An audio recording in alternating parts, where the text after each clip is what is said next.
Good evening, and welcome to yet another episode of Globetrot the Cinema. In this episode, we will take a closer look at the cinema of Tunisia. I'm your host, Jens Aksel Takle, and needless to say that I'm joined by my co-host and co-founder, Tomás Rogés. Oh, again. For the first time, we have been able to get a real filmmaker as our guest panelist, whom we have been able to get in touch with thanks to the so-called 2521 project, a program that focuses on youth mobility in the Maghreb region.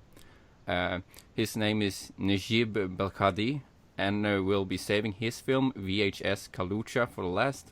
Welcome to the show, Nejib. Hi, how are you guys? Great. To start from the beginning, where did the Tunisian cinema had its beginning, and where did it all start? Okay, it's a long story. Actually, we count something like 600 feature films,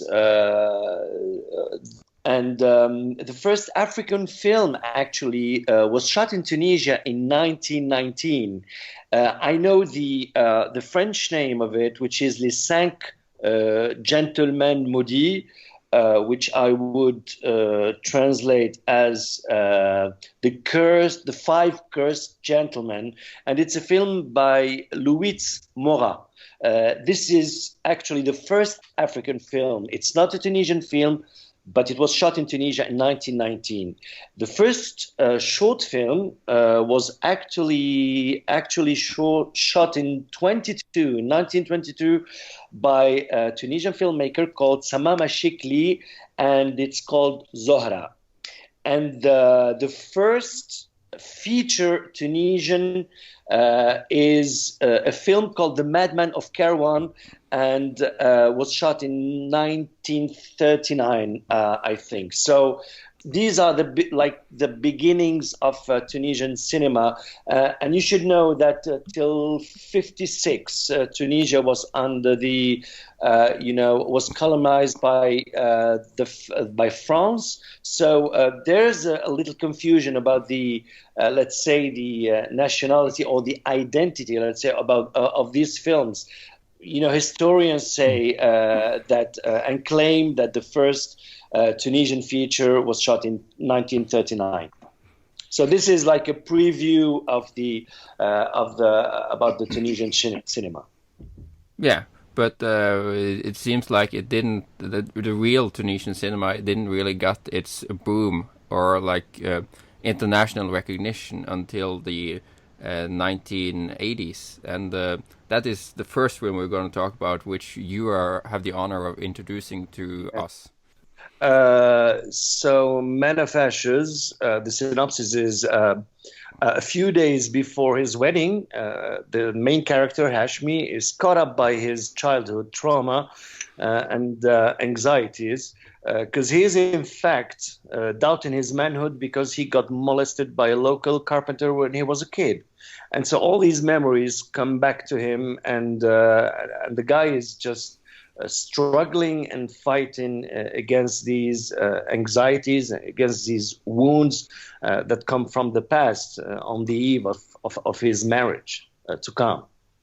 Yeah, I had a hard time watching this film. I mean, not that it's not in any aspects of the way it was made or the storytelling. The story is extremely interesting, and the cinematography and the way it's made, the construction of it is completely beautiful. I think it's just a matter of pacing and watching these characters. And it's not even, I'm not even saying that the pacing has issues. It's just having to sit there and struggle with the characters as they're dealing with the resurgence of these memories from their past. And the two characters, Farfat and Hashmi, are so that you can see not only they act completely differently. They both experienced this traumatic event in their childhood.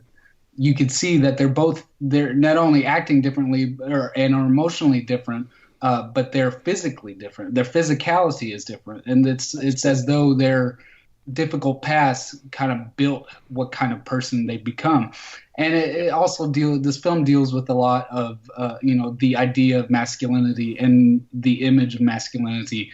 And you can see Farfat is a more visually feminine kind of looking man, whereas Hachimi is more, he has muscles. It's like it seems like to go out of their way to show both of these people's bodies, whereas Farfat is more slender and less defined, whereas and Hachimi is more like muscular. He's more manly like. The physicality of these two characters is brilliantly portrayed and helps tell the story. It's just what I had a problem with is sitting there having to deal with their issues at the same time, which is also, it benefits the film. It's like you struggle right there with the characters. Yeah, like as you were saying, I kind of had the same problem watching it the first time, because there seems to that the editing is a very subtle one, that you cannot really grasp the plot the first time. So I didn't have any idea that it was that the theme was child molestation. So you kind of have to just read the synopsis before entering this film. But the second time, I thought it was truly a great masterpiece that really takes look at every problem surrounding masculinity and its explosive nature. And it seems like all these friends are like really, there's like a masculine battle between all these friends, and there's a lot of tension, and it's kind of that Tunisia is kind of a society full of testosterone. Yeah, but I think that you have to go back to 1986 when the film was done or was released. And, child molestation is a very, very touchy subject. It's extremely taboo, even though, I tell you something, guys, many families dealt with children molestation with through denial. You know what I mean? So it's the first time that, and apart from the fact that the children themselves, most of them try to deny the act itself and of molestation, but many families just, they close their eyes and they don't see anything, and they're in total denial of the facts. So if a film, in '86, in a completely, manly, as you said, testosterone-filled society, and there's this director who brings out this film and he says, okay, so this is how it's happening in not in all families or all over the place, but in some districts. It was the first feature of Nouri Bouzid, and I think in '86 it was hard for director to talk about these subjects. So I think so that's why the writing was subtle and he tried, and I think that's better for the film, because it's not a social film actually, it's an art film, and Nouri Bouzid just wanted to tell his story in a different way, and also. While describing the society that he knows very well. I think the not only this film is subtle, I think this whole grouping of film are extremely subtle, because it's like if you do not pay attention for a moment, it's so easy to lose something and be completely lost in the direction of these characters. Like I think I had some trouble with some of the later films we'll talk about, but it's just there's so many characters and so many different kinds of emotions going on, so many different storylines that are kind of interweaving with each other. If you don't pay attention for a moment, it's so easy to get lost and kind of be unclear of where these characters are in the story.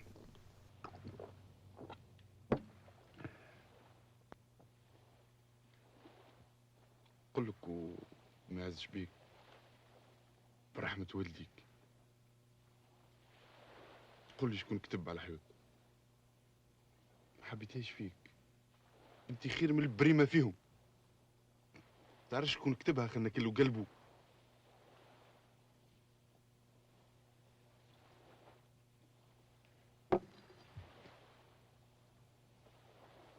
أنا كتبتها كل قلبي. شكون يوسخ أصحابه؟ فرفض. شكون جرة البلاد؟ فرفض. شكون يخليها ويجليها؟ فرفض. شكون لسانه منتن وعينه صحيحة؟ فرفض. شكون يفسد الصغار ويحررهم عينيهم؟ فرفض فرفض فرفض. كل شيء فرفض، باقي فرفض.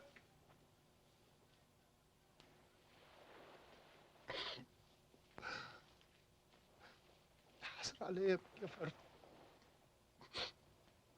حصلت طلعت نيب. الصحبة الغالية، الصحبة الغالية، صحبة غالية، صحبة الغالية يا فرفض يا فرفض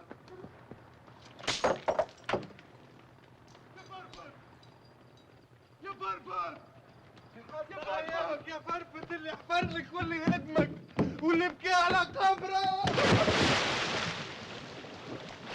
ما عنديش. اطلع لا تغرقني يا فرفض. اطلع يا فرفض. ما عنديش بوق.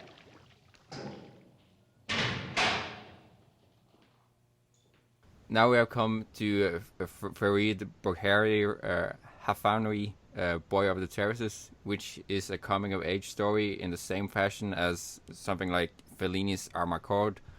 It all starts with this 12 or 13-year-old boy named Noura, who's about to enter the door into puberty when he's at a women's bathhouse, where he discovers that women indeed has breasts.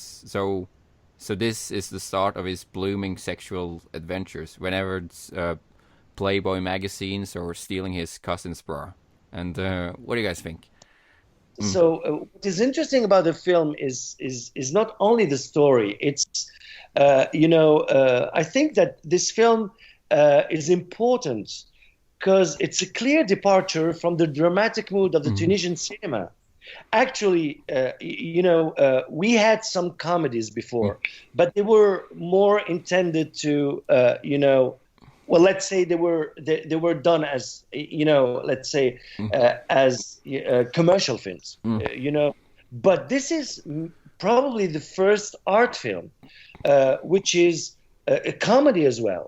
You know what I mean? So it's. And I remember in '90 when it got released, the controversy fueled the curiosity of the audience. A camera filming these bodies, the bodies of these women in the hammam, it was controversial and it was scandalous.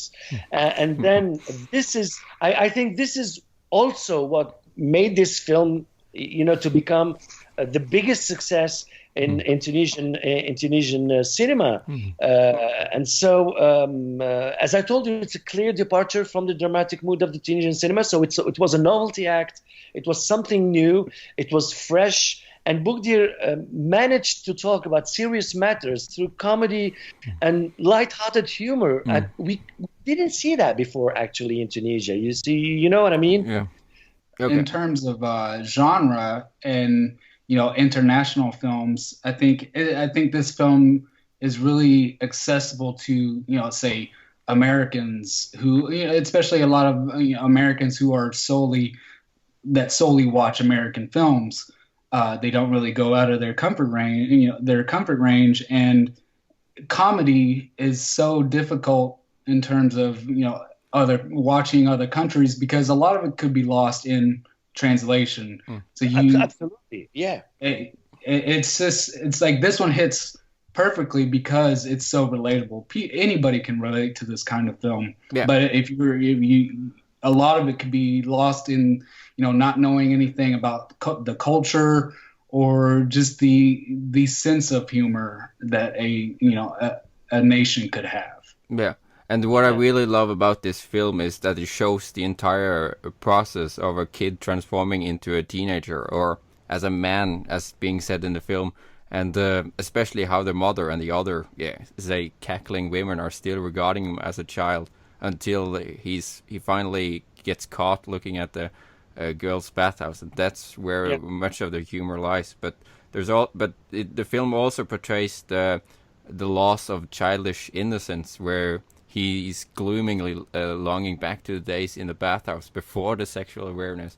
But there's like still some childish about Nora, because he's imagining all these men or perverts that are on the street as the cavemen that he used to dream about earlier. So that's the little neat details from the childhood. And one of the great things about this film is exactly that dream sequence.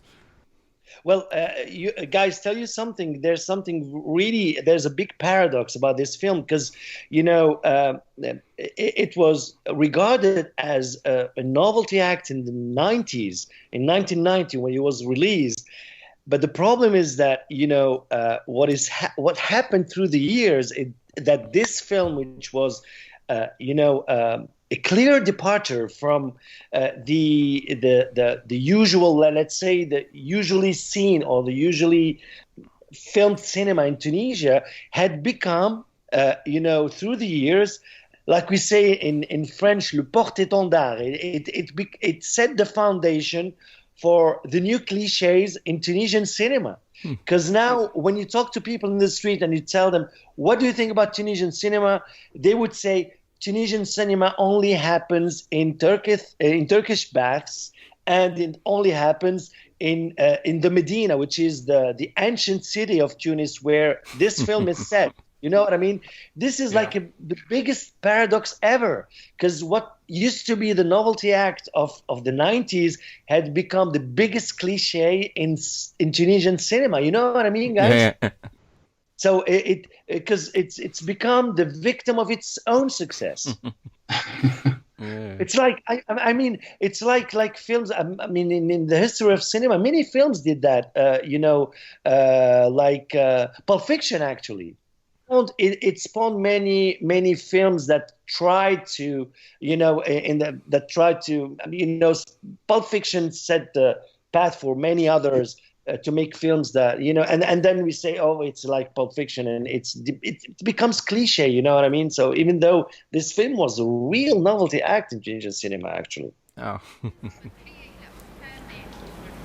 حيد بشوية أمي ما ترجعني شاكة في الحمام.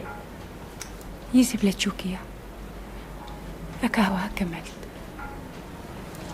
حقا قولي يا أخي أنت علاش ما يقبلوكش في الحمام؟ ولا انت زاده عينك حراشو؟ ما نعرفش، ما قالوليش.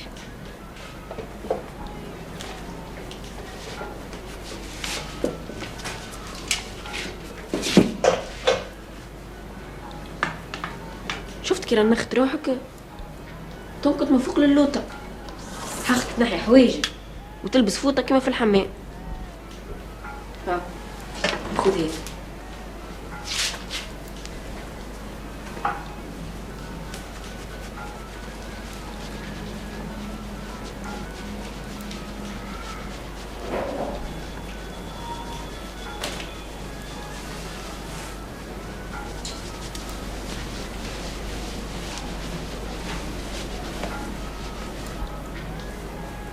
هكا يعملوا في الحمام؟ لا مش هكا، في الحمام ينحيوا كل شيء. كان ما تمنيش اسال منصف منير. نحش. علاش تحش؟ راه مش حرام. في الحمام باش يغسلوا ينحيوا حوايجهم الكل ويتمدوا ويمسدوا لبعضهم بالطريق. كان تحب تمد هونية تنوري كيفاش يعملوا.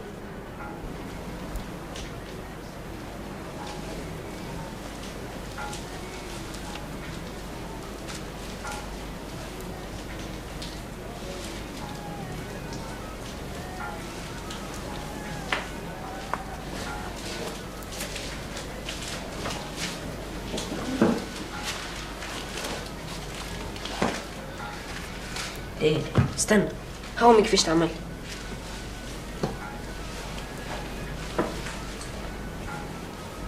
لا خديك لا تنحي يدك، راهو انا كي نخلي يدي امي تضربني. ليلى يا ليلى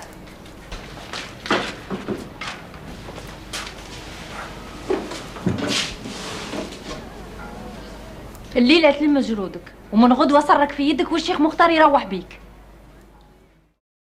The next film we're going to be talking about is the Sultan of Medina, or the Sultan of the City, what it's often called, from 1992, directed by Moncef Dhouib. Yes. The film follows a young woman, Ramla, who has been promised to marry a man named Bab, and until that time, she's essentially imprisoned and kept and basically held captive. And while everyone around her prepares for the return of Bob, who's been in prison since however long.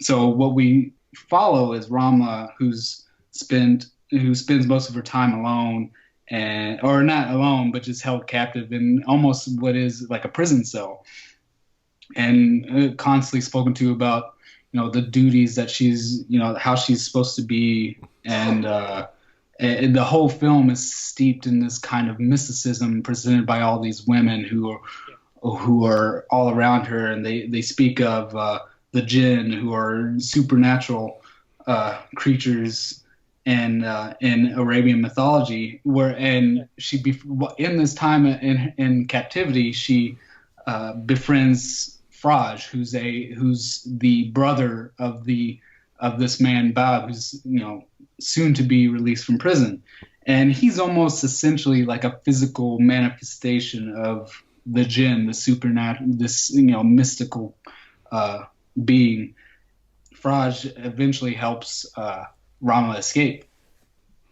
Yeah, what with this film really, for me, it was like a de-romanticization of an Arabian Nights tale. That you have the same story but in a modern setting, but the people are not in this film are not the heroes, but the losers, to put it straight. But because Faraj is indeed like a mentally retarded person, actually. So, and he is always being fooled by the others, especially a perfume salesman that is fooling him to believe that there's a jinn in a perfume bottle, and but it also appears that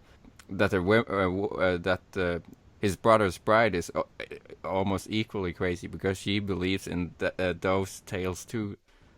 And again, it feels like the Medina, the old town, is kind of the zone in which Faraj's world is centered around, because the mother is also taking advantage of him and perform all these medicine rituals on other people that he's supposed to do to others, and it seems like as long as you keep yourself within the Medina walls of the old city, it is easy for people to be fooled into thinking that they're literally living in the past. Yeah, well, this film is another clear departure from Tunisian cinema, because it actually it introduces supernatural and fantasy elements, like you said, to the storytelling, which are not actually common in Tunisian cinema. Tunisian cinema is mainly realistic, even though our culture is filled with these mystical elements. Literature, like you said, the Arabian Nights. But also the Tunisian literature itself, like these jinns, which are evil spirits, actually, exist in many stories and grandmother stories and in books, and our culture is filled with this kind of stories, and it's a shame that we had to wait till 92 to see this, one of the first attempts to exploit this genre and to introduce it into a more mystical genre and filmmaking. Yeah, but isn't it eventually just that this film is mocking the entire concept or the romanticization of these Arabian tales?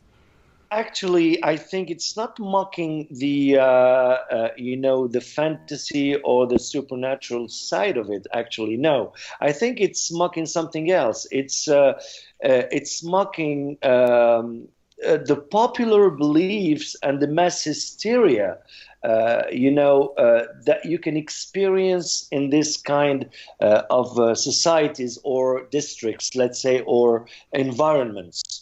And I think that Moncef Dhouib is not actually mocking these elements of, mysticism or fantasy or supernatural.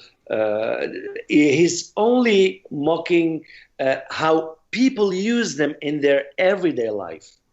Yeah, and I was also thinking about an aspect of this film. It's like we brought up the aspect of mocking these people that are so enveloped in these these mythical ideas and religious aspects of their life.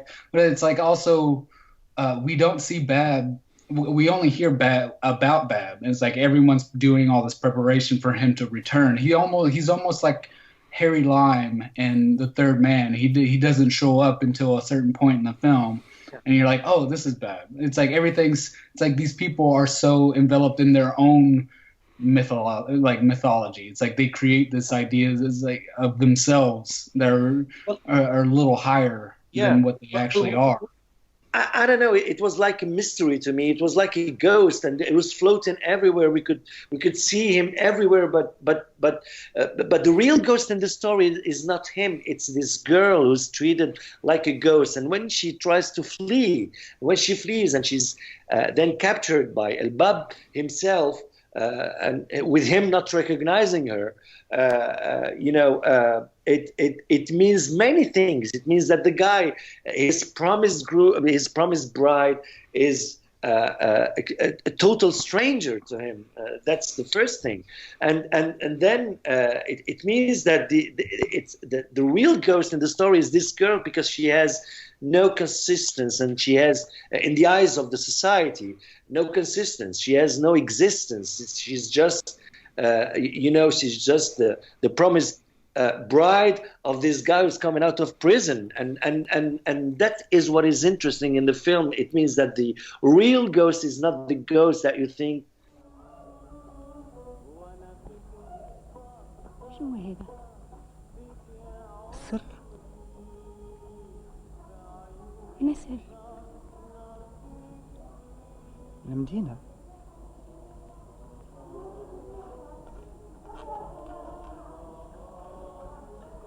مدينة ما بعدها علي. كان تحفظ السر نخرجك نوريك. محرمين علي الخروج. نسيت.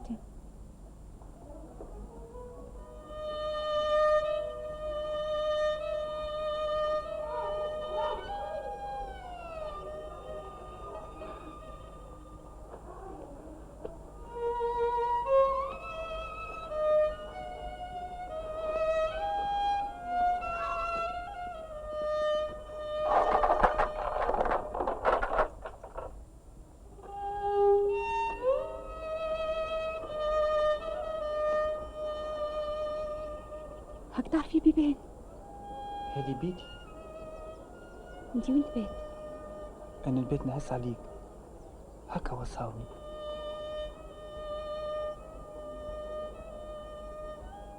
شقال علي أخو؟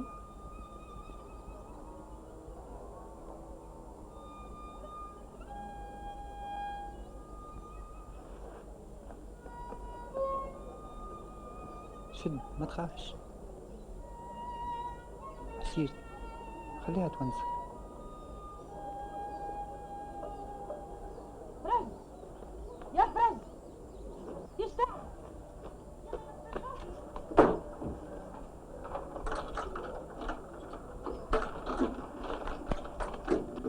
في الليل ما تنساش السر.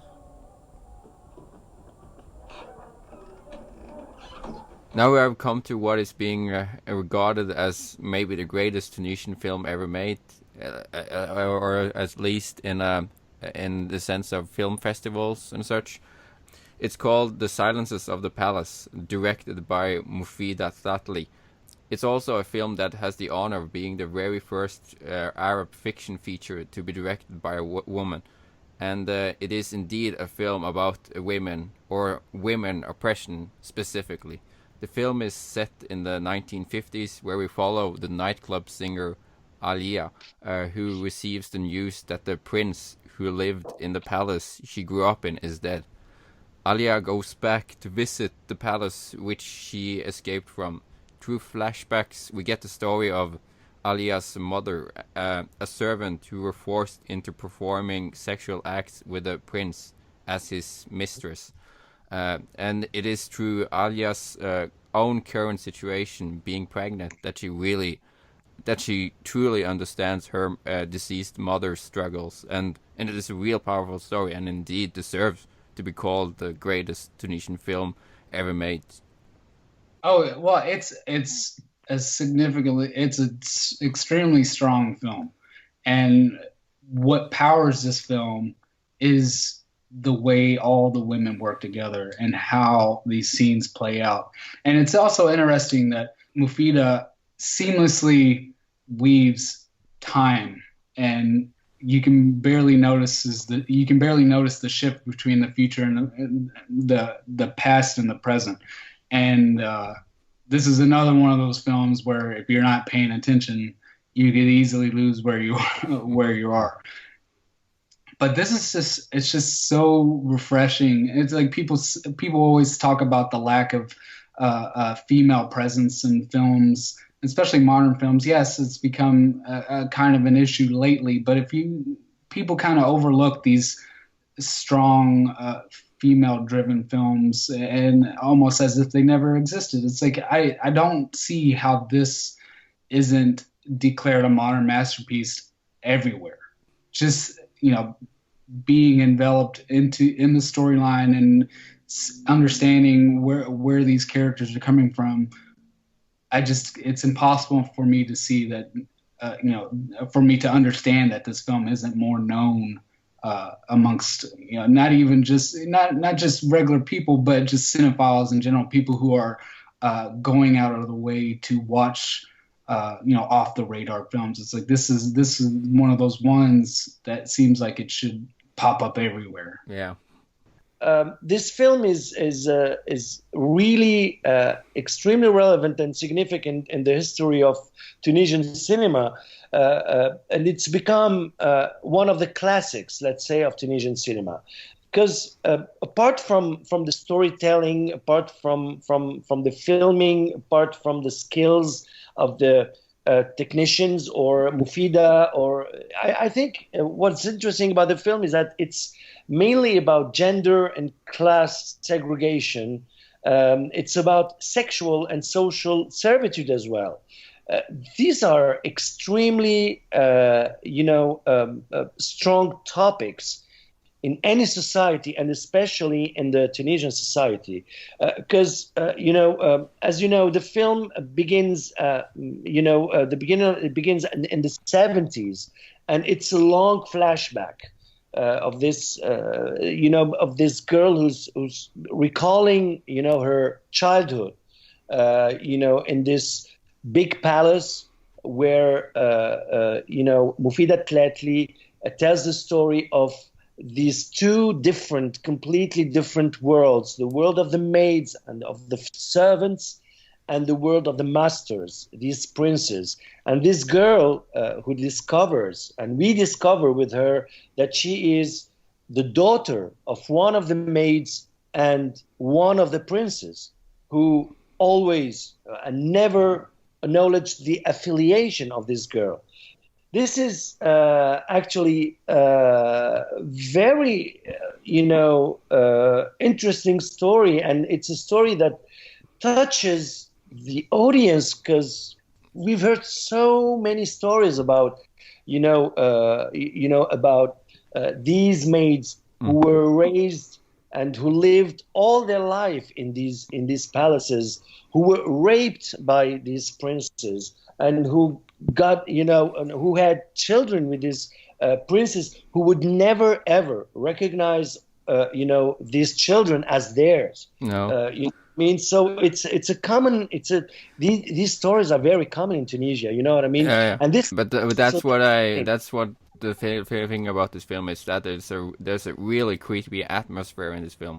Like as you were saying, there was like there's been a common practice of taking sexual advantage of servants, but another thing is to thinking about doing sexual advantage towards the offspring of the servant that you had an affair with earlier. And that's and as in the case with Alia, because it's never revealed who is her father, but it's probably one of the princes who have taken advantage of her mother. But because they're both very interested in Alia as well, and the mother has to like do the tough choice of either obeying others or to oppose the princess. And it's truly the same creepy feeling you get from watching Chinatown. You know, the ending with John Huston's character dragging his granddaughter/daughter with him into the dark, and that's kind of the same haunting experience of watching the silences of the palace. And also, there's like this whole brooding. It's like there's always this oppressive presence in the film. It's the actor is struggling. Alia is struggling with the idea of not knowing who her father was. Yet at the same time, she's perfectly aware of how who her father was and how she came about. It's almost like she's trying to refuse the fact that something like that has ever happened. Is there some kind of collective ignorance of claiming ignorance against these things? It's like it's almost as if some people are trying to forget instances like this even exist. I think that one of the main problems in Tunisia now society, I don't know if it's the same thing in yours as well, but people's memory is so short sometimes.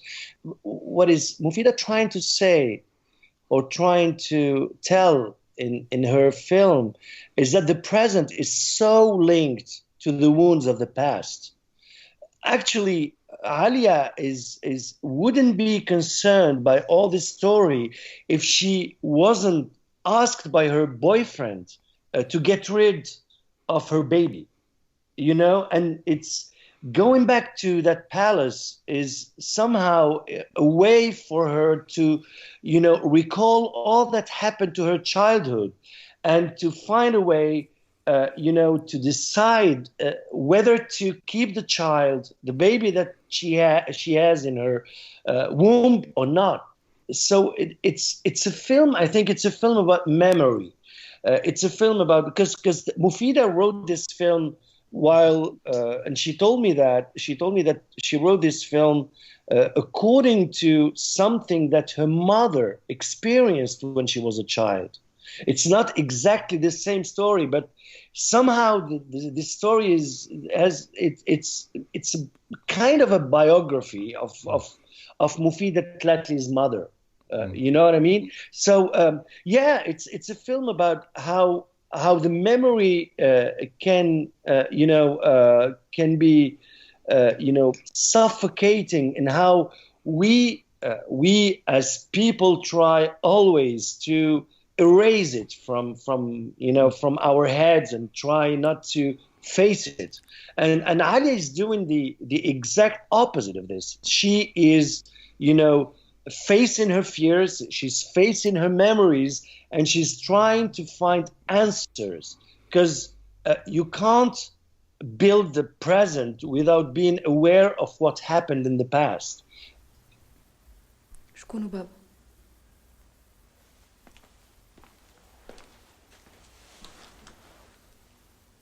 مات. تكذب. سهرياتك تعدي فيهم في بيوت البيات. من شكون حبلة؟ خرج عليا. ما عادش نحب الراك. اخرج. أنا زادة ما عادش نحب الراك.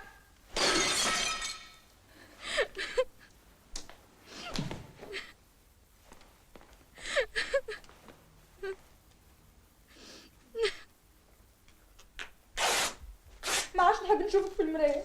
ما عادش نحب نشوفك. ما عادش نحب الراك. علاه تعمل هكا؟ هبلت يا أخي. علاش عملت لك؟ ريم، ايش تحبني نعمل؟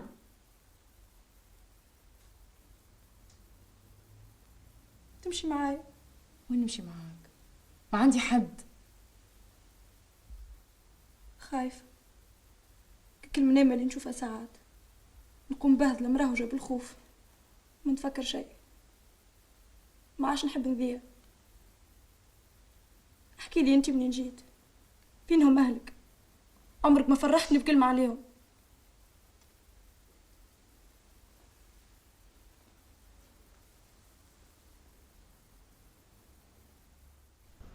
Okay, our next film is another film by Moufida Tlatli.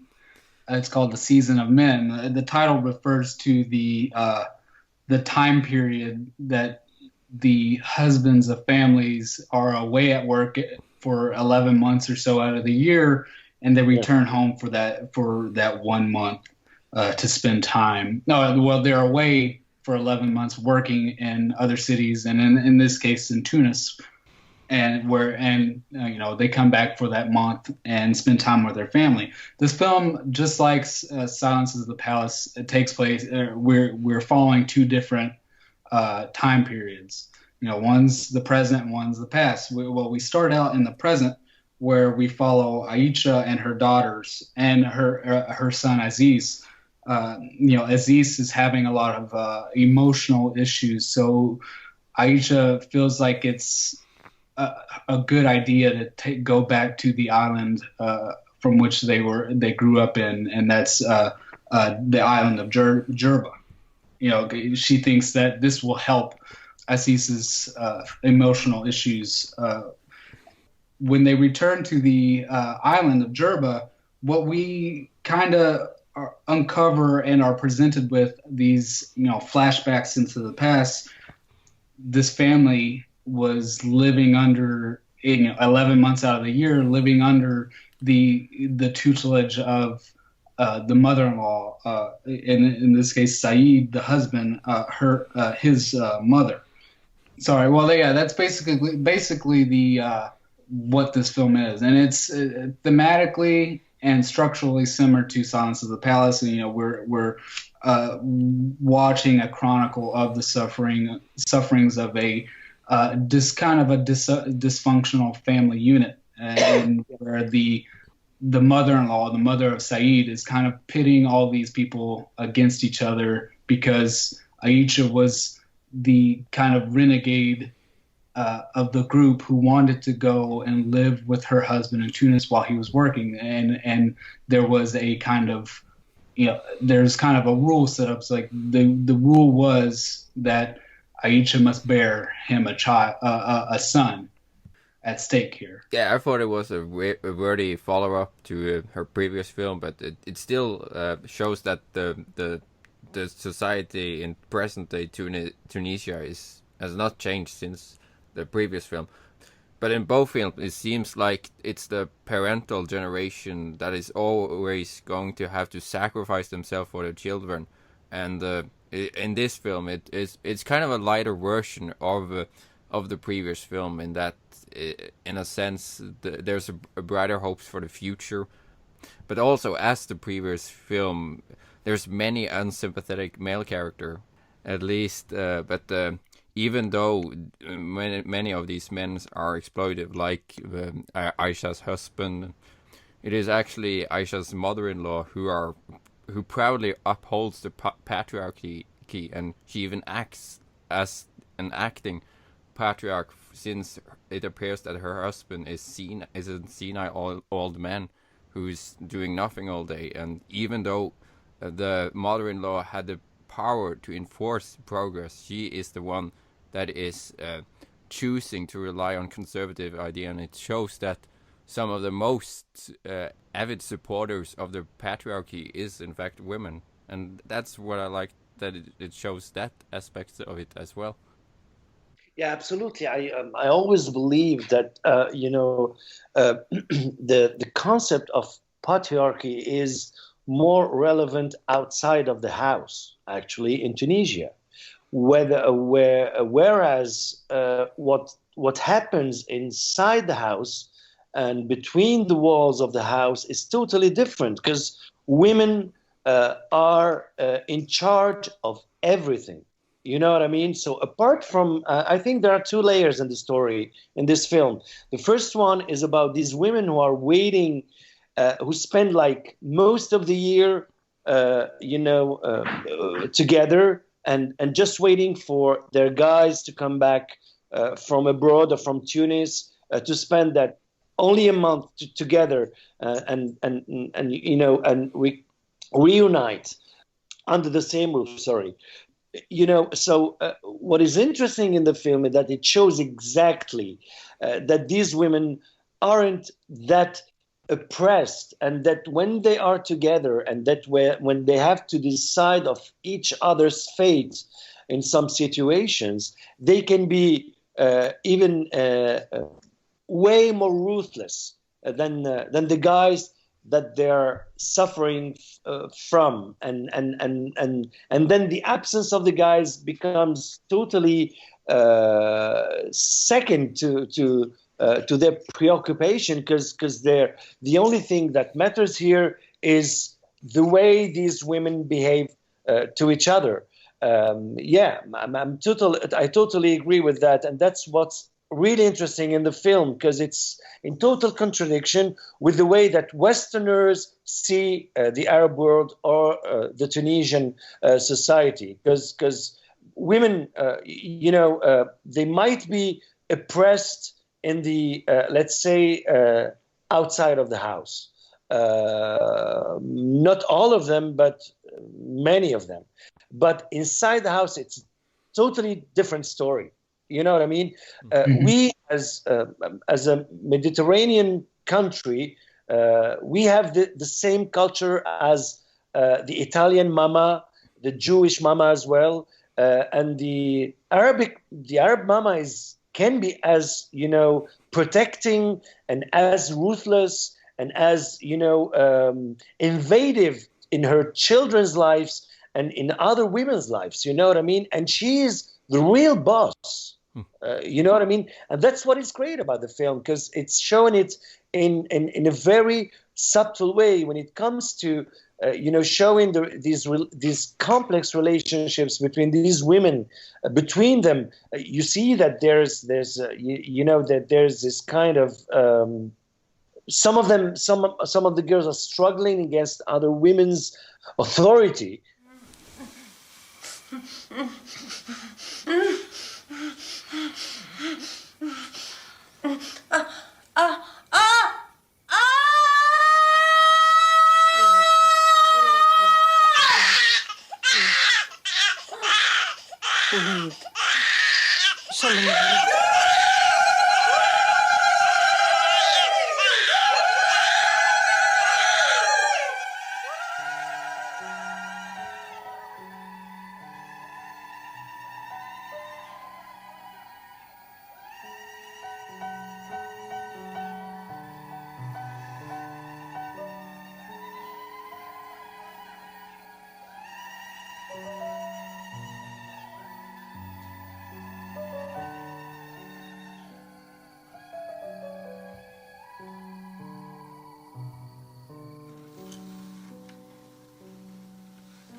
Now we have come to the very last film, and as we said in the beginning, it's directed by our guest panelist. And why don't you do the honor of promoting your own movie, Nejib?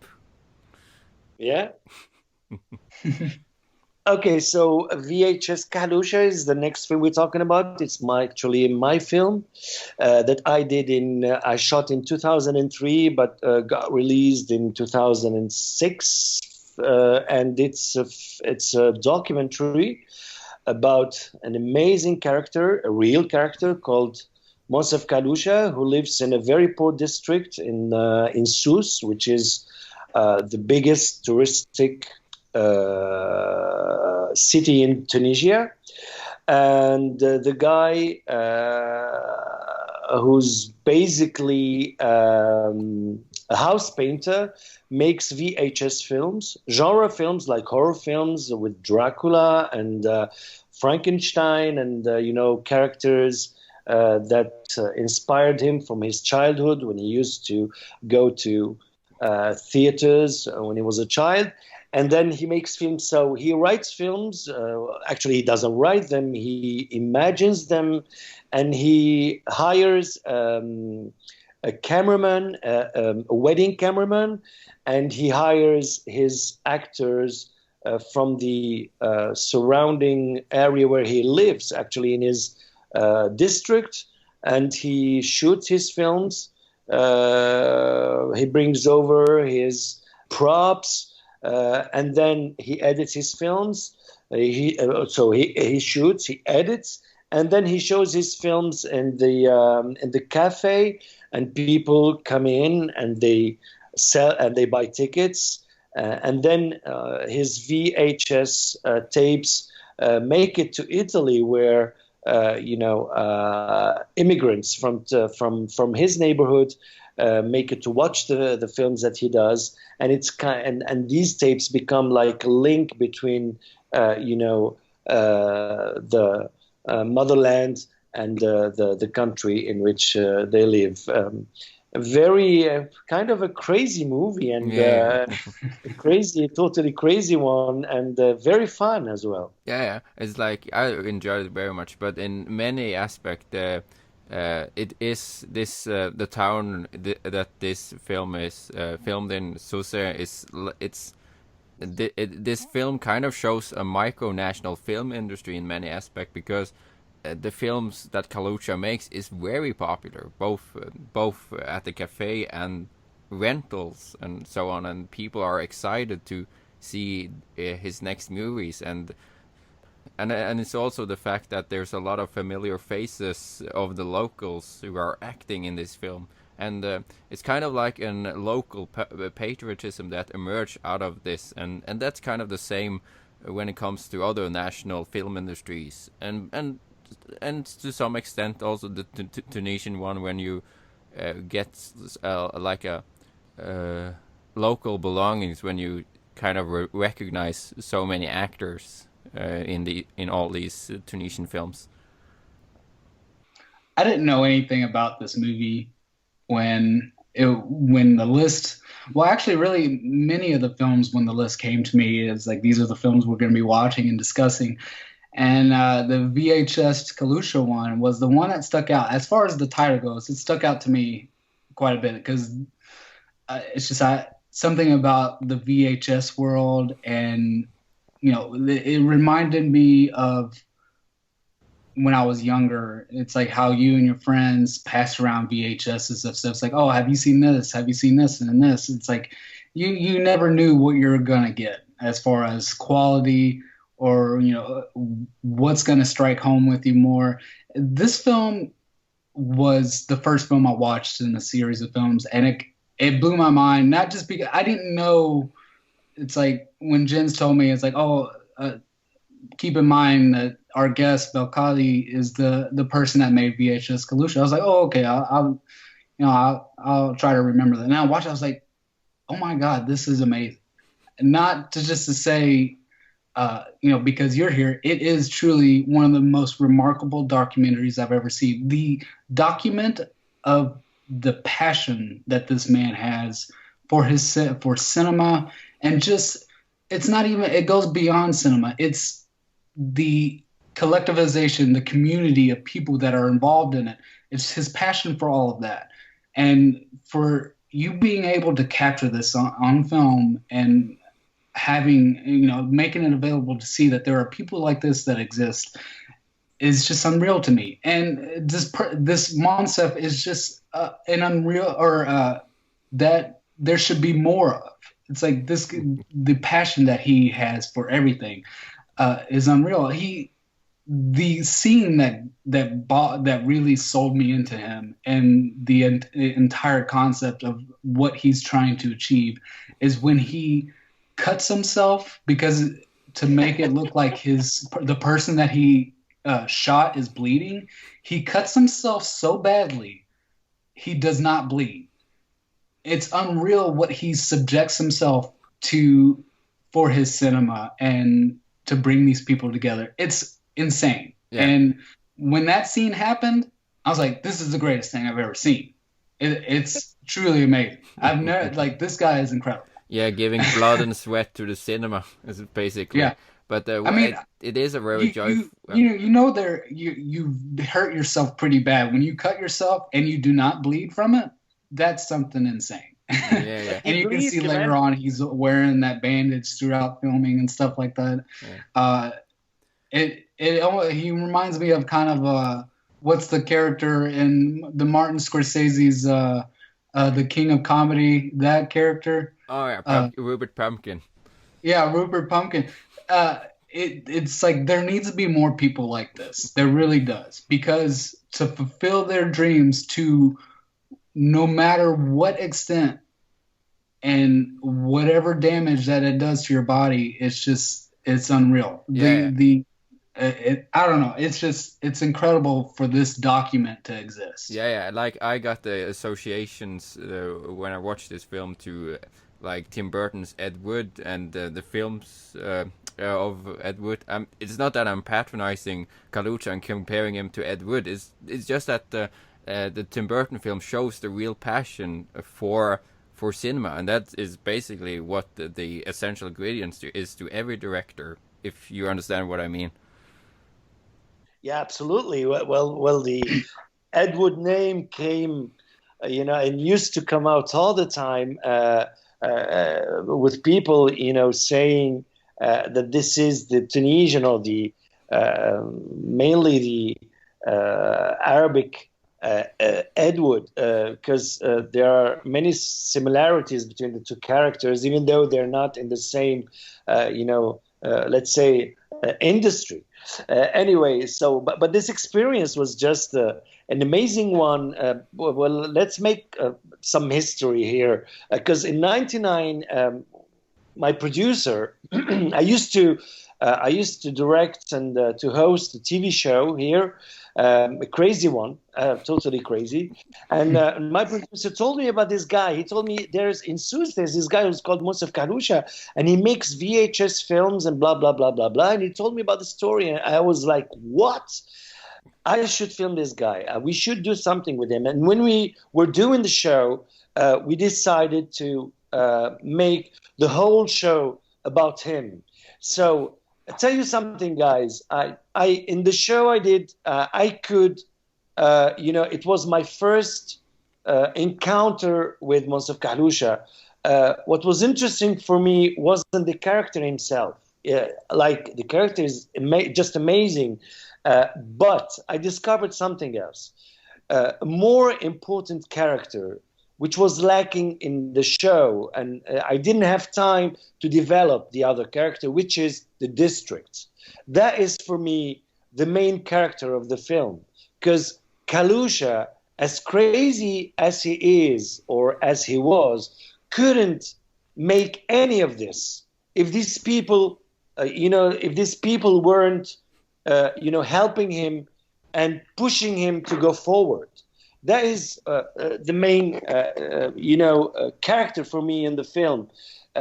It's the district, it's the neighbors, it's the friends, it's the actors, it's the editor, it's the cameraman, it's the audience, it's the cafe. That is what was lacking in the show I did with him, because I was more interested in the way he makes films. So the most important thing for me in that film was to show how this, these dynamics. It's all about dynamics between people and these people who believed in him. I mean, VHS Kahloucha was a great experience for all of us, and that's it. It's part of my past now. كان فيلم كوبوي صعب عليا بصراحة. كوبوي خاطر يتطلب برشا كفرودة وكذا، يحب لك وكذا، ويحب لك شابوات، ويحب لك شنو. نمشي نجيبهم هذوك. أنا إنسان وحدي، ما عنديش منتج اللي يمولني. كان جاء عندي واحد في سراء هكا يمولني فرودة وكذا وحصنة وكذا، ونخلصوا الناس اللي ممثلين. تشوف الفيلم نعمل كوبوي. الافلام اللي عجبوني نتاع جابول في المندو نتاع لاندولون هذوما، يعني نتاع كليكسيون كل شيء. ما شارلي برونسل وكلين ستوت وليفون كليف هذوما وجيم براون هذوما كل خويا، ناس خويا قدم. يعني توا كي راه واحد منهم في كاسات في شريط في شريط ولا ساعة نحل بارابول ولا نشوف اخويا نبكي كي راه تخش عليا ريت بابا يعجبني انا اخويا كلانستوت اخويا وك اللحيه صفراء وك الشابو وش هذاك ومعاهم شريف هو ديما يحكم فيهم شريف بالنجمه وي شريف يقول له مثلا بالعربي نعطيه الحسه يدك لك السيجاره هو كاكا وقت مش يغدروه وغادي منا ولا منك الكوبايات حرجهم شريف يعمل لك خويا ما تعرفش عليك باش مد فرد يعمل لك شوف فيهم كانوا كل واحد فهمت وتغلق الطاحه غادي يغلق بارك الله خويا مصلي على النبي هو ما يجرى له شيء.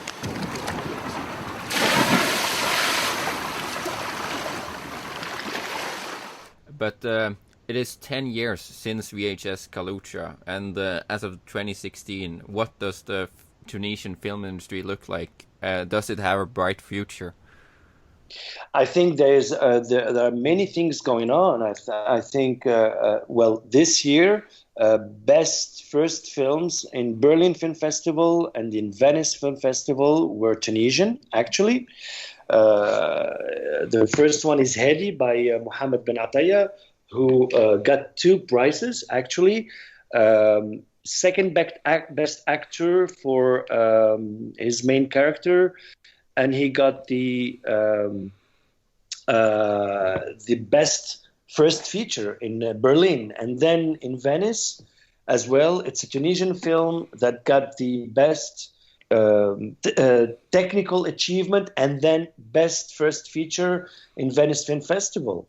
And then there's Kauthar Ben Hanaya, who did a great film as well, called Shalat of Tunis, which made it to Cannes as well 2 years ago, and had a great international career as well. I think there's a new generation doing things and introducing the audience, the Tunisian audience and the international audience to the new face of the Tunisian cinema. I think there's something happening, something very interesting. There's a new generation, in the continuity, of course, of all the people that we talked about who are still making films, most of them. But there's this new generation in their mid-30s or 40s, which are proposing something else, something different, a new kind of cinema.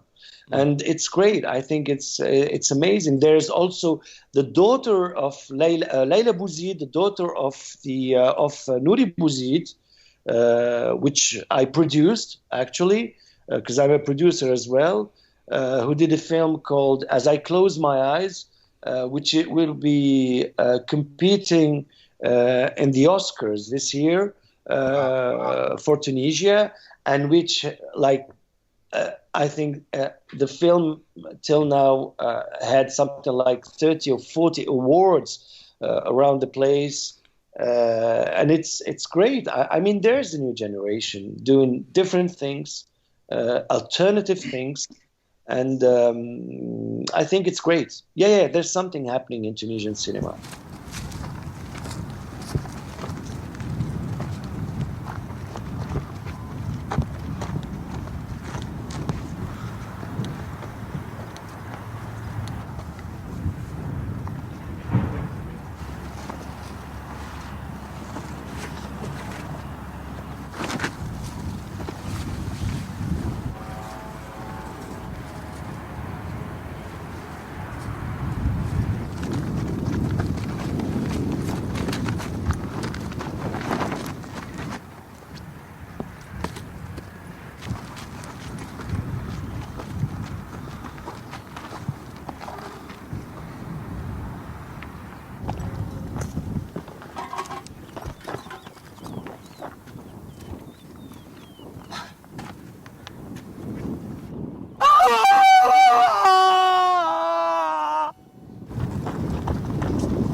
That's it for this time.